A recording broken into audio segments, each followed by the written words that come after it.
Hey, and welcome back to another video. Looking for manhwa recommendations? Then here are 5 of them that I've read recently that might pique your interest. Titles are timestamped in the video for your convenience. Our first manhwa for this week is a modern man who got transmigrated into the Murim world, a reincarnation manhwa that I've read up to chapter 132 on. Its main character is Johui, or more specifically, a Johui whose soul or body has the identity and memories of a modern man who passed away from a traffic accident. Now living in a historical fantasy Murim world, Johui looks to leverage both his modern knowledge and civil servant training from his previous life to massively transform the world that he now inhabits, for his own benefit of course. Be prepared for an initial direction that caters to more of the economic or mercantile motives, but will then completely shift to another direction once given the chance. The story is 8 out of 10.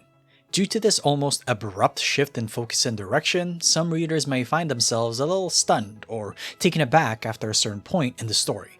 Personally, I was as well.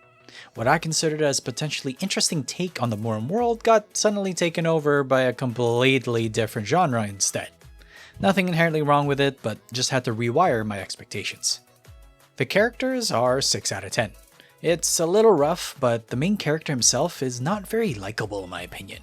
Not sure exactly why he chooses to act in ways in certain situations, but you could almost call it human nature in some regards. To be quite honest, it frustrates me. The only reason why it isn't lower is both the companions and his ancestors redeemed the manhwa enough for me to enjoy it. The art is 9 out of 10. From the modernization of logistics, economics, and consumerism to the complete shift into the overpowered action nature of the manhwa, both aspects of the manhwa are displayed beautifully. Just the emotional states, expressions, and tension that are shown throughout, whether it be more of the physical, confrontational, or more on the political front due to the economic expanse, they're both delivered very well. So if you're a fan of both economic and overpowered aspects of manhwas and don't mind the Murim backdrop that's used, then a modern man who got transmigrated into the Murim world might be suitable for your tastes. This next manhwa to take a look at is I Will Live the Life of a Villainess, a reincarnation manhwa that I've currently read up to chapter 55 on. Its protagonist is Jung Yoo-na, at least initially. As a stereotypical traffic accident occurs, Yuna reincarnates as Elena Rosaria, the destined villainess from a novel from her now first life. Now facing the situation spelled out in said novel, Yuna, now Elena, looks to change the future foreshadowed for her. While the events play out, Elena notices that her supposed change in nature initiates a small but serious butterfly effect that affects the world around her. Will this butterfly effect continue, or what else is in store that will prove to be in Elena's way? The story is 8 out of 10. From a pretty basic foundation for most romantic villainous manhwa, the transformation of the plot as the manhwa continues is actually quite interesting. Without revealing too much, let's just say that the roles have been swapped and that things can continue to spiral out of control. The characters are 7 out of 10. Given that the roles are swapped, the characters are no longer resembling the original work that they were based off of. Instead, they are actual people that need to be evaluated based off what is happening instead of what has already been written down. The art is also 7 out of 10. The focus of the manhwa, as you can clearly see, is on the version of the world that Elena lives in now. The dichotomy of the attitude between the Elena and the new supposed villainess is very, very apparent to see. So if you're a fan of romance manhwas and wanted to add another solid manhwa where the protagonist looks to change the original intended fate of the character they reincarnated into, then try I Will Live the Life of Villainess when you can. The Regressed Mercenary Has a Plan is our next manhwa to take a look at. It's a regression manhwa that I currently read up to chapter 37 on. Cecil Perdium is the name of its main character, and he was once part of a noble family, but left it willingly due to his own immaturity. After becoming the mercenary king and realizing his folly, he returns, but to his dismay, his family had already fallen. One fateful combat thereafter, he falls in battle, but wakes up back in the past with his family and land still alive and kicking. This time, he won't abandon his family and people, but instead rise to the occasion and become the successor that he wanted to be. It will be a hard road though, as things immediately are challenging for the Perdium household. The story is 7 out of 10. Other than preventing the downfall of his own family and some tidbits as to who was behind it, there hasn't been a lot of story development of the actual plot so far. The main focus has been on the gathering of strength required for Cecil to even think about actually facing the incoming threats to the per diem house. The characters are 8 out of 10. One interesting note about Cecil is that he has been recruiting individuals that, in his first life, never lived up to their full potential. In a way, it's a butterfly effect. But it also means that most of the original information he has is still accurate to a degree, unlike some of the other regression manhwas that I've covered. The art is 9 out of 10. Honestly, every single chapter has at least one great action scene so far.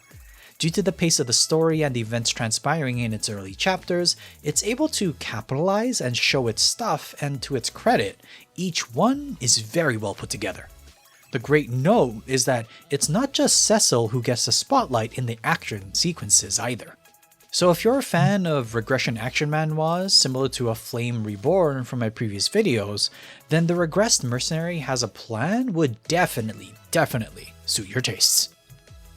The shorter story for this week is The Counterattack of the Heroine's Friend, a fantasy manhwa that I've currently read up to chapter 24 on. The focus of this story is on Mia, person living in South Korea who kept having vivid dreams about a certain person named Grace that were quite bitter and twisted. After seeking a therapist and receiving advice to write about it, she proceeds to do so. As Mia writes about her dreams, she realizes one day that it's her past life that she's writing about. And she was Grace's best friend that put Grace first, even at the cost of her own life. A mysterious being then gives Mia a choice: to relive the past life she wrote about and see if her choices would be different given her resolve in this current life. Will it be effective, or will it play out like what she wrote? The potential is 8 out of 10. Writing about a past life to then have a chance at reliving it is a unique approach at the regression or reliving trope. With this new chance, will Mia be able to escape the grasp of the original life? Will Grace be still able to pull her down? Or, of course, will she be able to persevere and change that course of fate? The art is 7 out of 10. At this point, with a limited set of chapters, there isn't much to take note of. The pacing is at least fast enough though that there are already a variety of scenes that evoke various emotions, both positive and negative. So if you're looking for a shorter story to follow along with that has a main character reliving a past life to potentially have a different outcome from the first time, then The Counterattack of the Heroine's Friend might be a good fit. Another week, another highlight, which means this is the section of the video I update impressions from manhwa that I previously covered. Today's highlight is The Lord of Coins, which I've now read up to chapter 155 on. Info card description will have links to my original opinion. Aaron Steelguard, our resident regressionee, I guess that's what we should call it from now on, is quite the individual. Starting out from inheriting the powers of dimensional trading, making it so that he could be the de facto head of the family, to enacting revenge on those who crossed him in his previous life. Now as we move into the later chapters, Aaron is very much keeping himself busy. We see him consolidating his wealth, investing in multiple fields, even becoming one of the primary people who ideates the next generation of magic armor in a world that's more advanced than his own. These aren't the only plotlines and positions that Aaron has, but as always, he is quite literally always multitasking. My previous scores for this manhwa were 9 out of 10 for art and characters and 10 out of 10 for story. The art stays the same at 9 out of 10 as the varied scenes and the length of the manhwa continues to deliver both its action and more plot-driven scenes. I'm particularly fond of the magic armor scenes as it reminds me of the Curious Case of Chronicles armor sets, which I really enjoyed. The characters go down slightly from 9 out of 10 to 8 out of 10 as, to be quite honest, there are too many characters to keep track of now. If you wanted to actually keep a handle on everything that's happening, you would actually need to jot down notes as it's quite difficult to remember all of it if you're trying to keep up with chapter releases. However, at the same time, it's not required to know every single character to enjoy what's happening.